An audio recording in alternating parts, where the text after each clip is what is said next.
اب اللہ نے اپنی جو صفات بیان کی ہیں وہ بہت مہربان اور نہایت رحم کرنے والا، تو اس میں ڈرنے کا تو کوئی، پھر ڈریں کیوں بھائی؟ جب اللہ رحم کرنے والا ہے، کیسی رحمت ہے؟ حدیث میں آتا ہے کہ جب اللہ نے اس کائنات کو بنایا، دیکھو جب بھی کوئی نیا ملک بنتا ہے تو ایک قانون بنتا ہے نا، دستور بنتا ہے، آئین بنتا ہے، کیا خیال ہے؟ کیا ہو گیا بھائی؟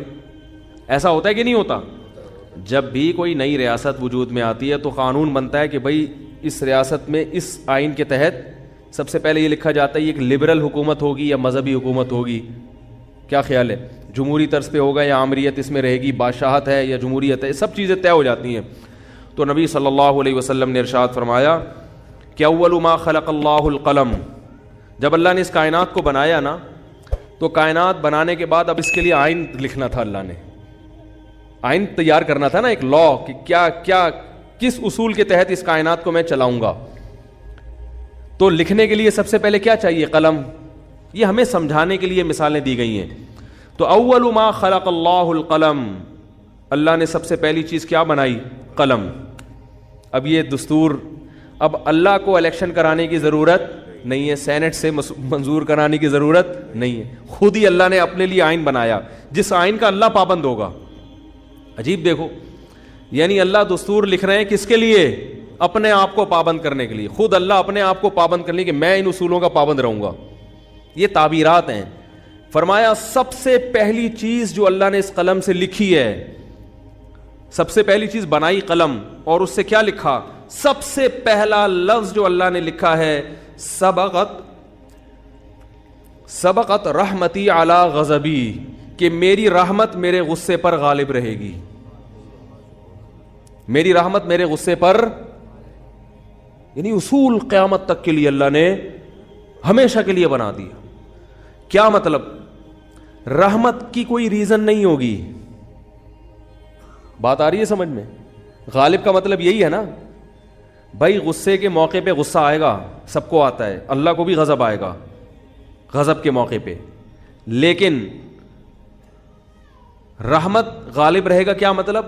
رحمت کسی ریزن کی محتاج، یعنی کسی پہ ترس کھاؤں گا، رحم کروں گا، اس کا کوئی سبب، یعنی ضروری نہیں کہ کسی نے کچھ اچھا کیا ہو تو میں اس پہ رحم کروں، ویسے ہی رحم کروں گا. اور غضب پر رحمت غالب کا مطلب بعض دفعہ ایسا بھی ہوگا کہ ایک پہلو اس کا تقاضا کرتا ہے کہ اس پہ رحم کیا جائے، اور ایک پہلو سے دیکھا جائے تو اس پہ یہ غضب کا مستحق ہے، تو رحمت والے پہلو کو ایسے موقع پہ کیا کر دوں گا؟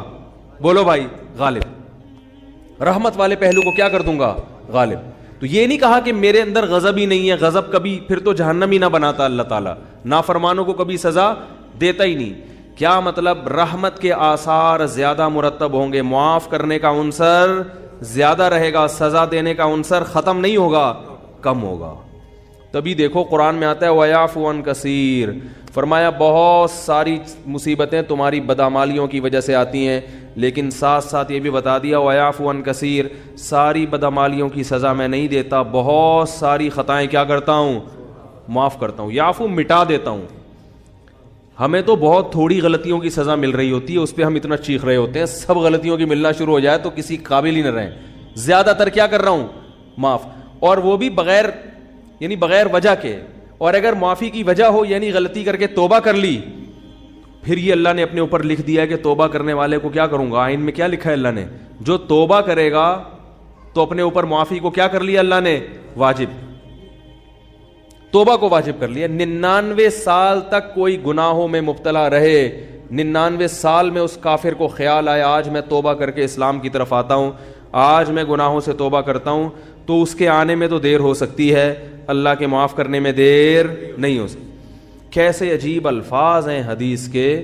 یا عبادی لو بلغت ذنوبک عنان السماء ثم استغفرونی لغفرت لکم ولا ابالی. یہ لا ابالی کے الفاظ بڑے عجیب ہیں.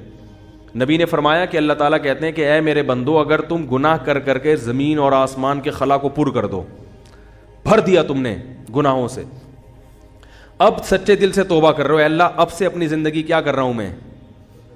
توبہ کا مطلب یہ نہیں استغفار کی تسبیح ہو، یا اللہ اب جو کچھ ہو چکا معاف کر دے، آئندہ نہیں کروں گا. یہ اس جذبے سے جو توبہ کرے گا تو فرمایا معاف کر دوں گا. بس اتنا کافی ہونا چاہیے نا. بھائی بات مکمل ہو گئی. اللہ نے اصول بیان کر دیا کہ اگر زمین آسمان کے خلا کو بھر دیا گناہوں سے, توبہ کر لی تو کیا کر دوں گا, معاف. ختم ہو گئی. بھائی ہمیں اصول سمجھ میں آ گیا, بھائی توبہ کا دروازہ موت تک کھلا ہوا ہے, ختم.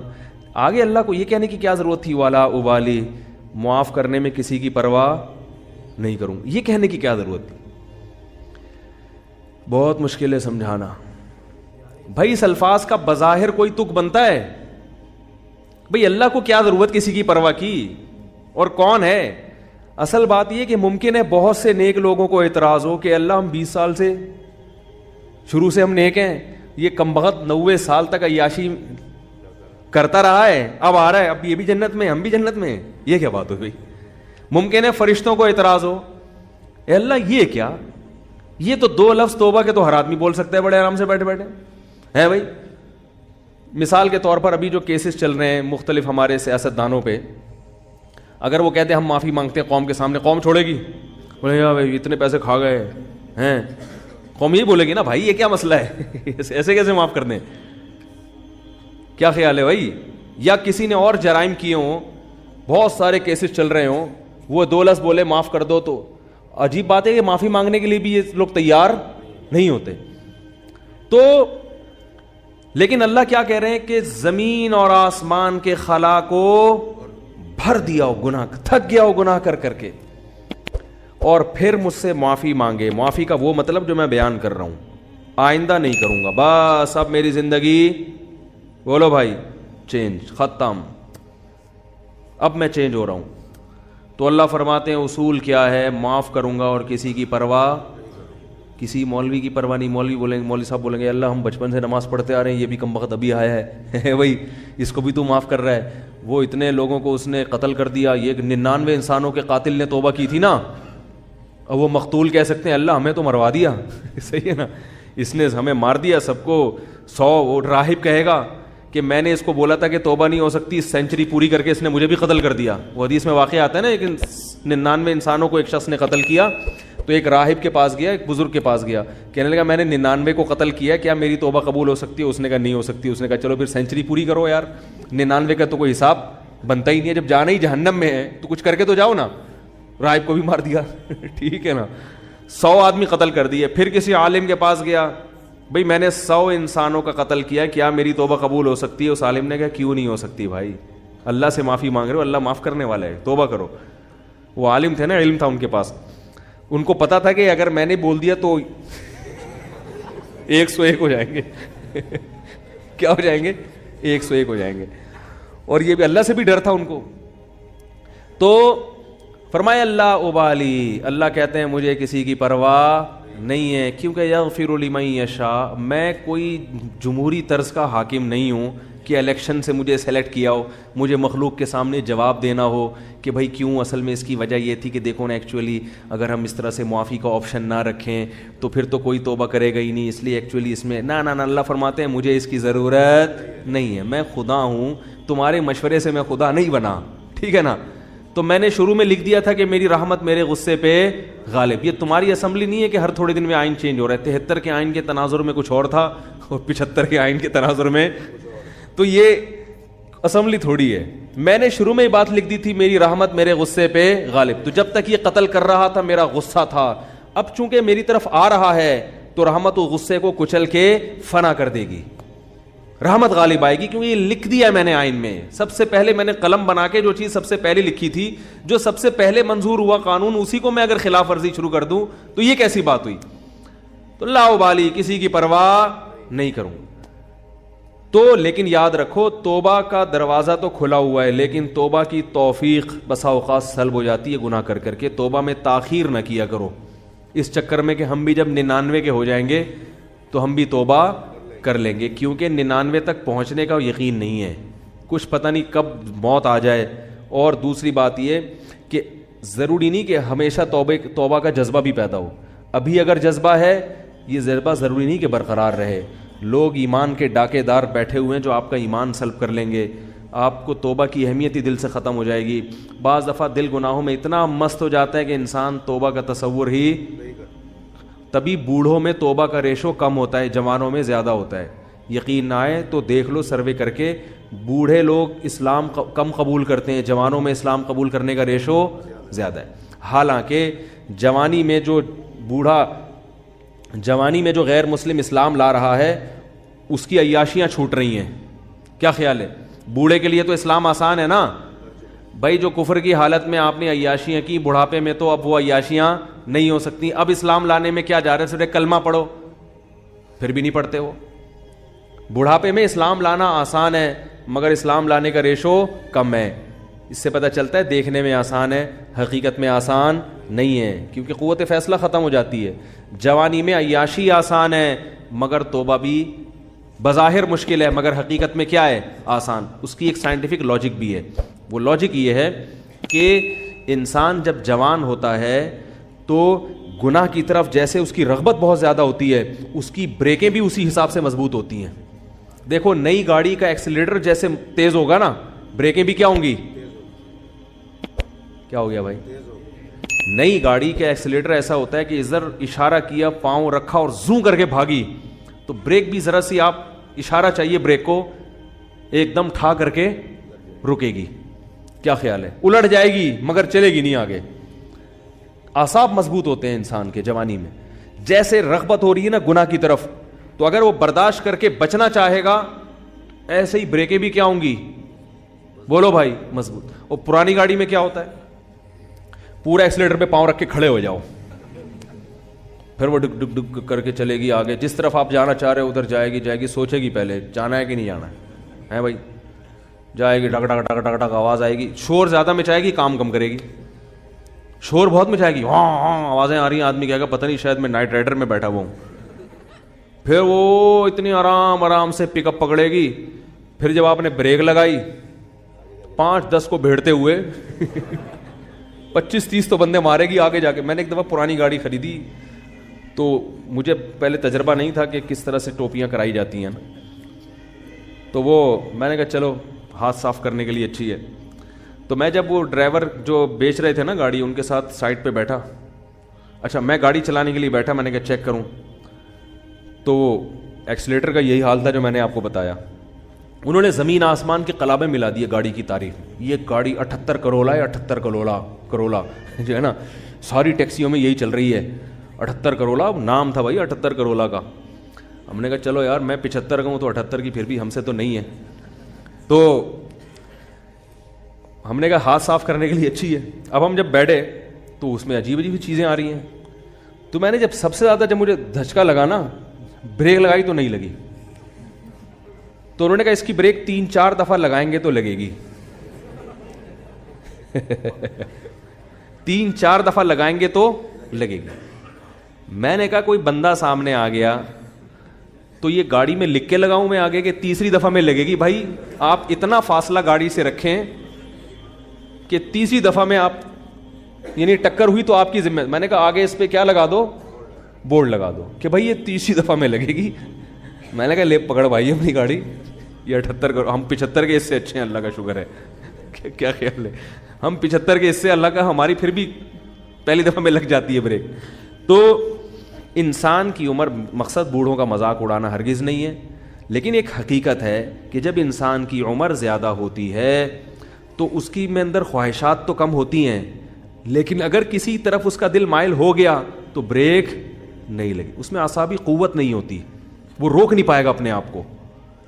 اسی وجہ سے وہ اگر بدنظری جوانی میں نہیں چھوٹی تو بڑھاپے میں نہیں چھوٹتی. جوانی میں آپ کنجوس تھے تو بڑھاپے میں سخی نہیں ہو سکتے, یہ دماغ میں رکھو, ٹھیک ہے نا. جوانی میں آپ نے اچھے کام نہیں کیے تو بڑھاپے میں اب تیر نہیں مارو گے. یہ جو بوڑھے ہمیں مسجدوں میں نظر آتے ہیں یا اچھے کام کرتے ہوئے, یہ وہ ہوتے ہیں جنہوں نے جوانی اچھی گزاری ہوتی ہے. بڑھاپے میں فلمیں دیکھنے کا شوق بڑھتا ہے, یاد رکھو. بوڑھوں میں جو انٹرنیٹ پر بیہودہ فلمیں دیکھنے کا رجحان ہے وہ زیادہ ہے ان بوڑھوں میں جن کو جوانی میں یہ چسکے لگ چکے تھے. حالانکہ ان کو وہ لذت نہیں آتی, وہ مزہ نہیں آتا, مگر ان سے برداشت نہیں ہوتا. جس نے جوانی میں کنٹرول کر کے چھوڑ دی, بڑھاپا اچھا گزرے گا اس کا. تو بریک جو ہے نا, جیسے آپ کا ایکسیلیٹر تیز ہے تو بریکیں بھی ابھی کیا ہیں, مضبوط ہیں. تو یاد رکھو, اسی طرح غیر مسلم وہ اس کو عیاشی نظر آتی ہے کفر میں, لیکن اسلام لانے والے بھی کیا ہوتے ہیں, جوان ہی ہوتے ہیں زیادہ تر. جوانوں کو عیاشی بھی, لیکن وہ چھوڑ دیتے ہیں, برداشت کرتے ہیں سب کچھ. بڑھاپے میں اسلام بہت آسان ہے، مگر بوڑھوں میں اسلام کا ریشو ختم تو نہیں ہے لیکن بہت کم ہے. وہ نہیں آتے، وہ کہتے ہیں چھوڑو یار ایک زندگی گزارنے بس، حالانکہ ان کو پتہ ہے کہ ہم غلط مذہب پہ تھے. کیا جا رہا ہے کلمہ پڑھنے میں بھائی؟ اب آپ کو تو اب ساری زندگی نماز کبھی نہیں، ہم کہیں گے حج بھی اب اس بڑھاپے میں فرض نہیں ہوگا.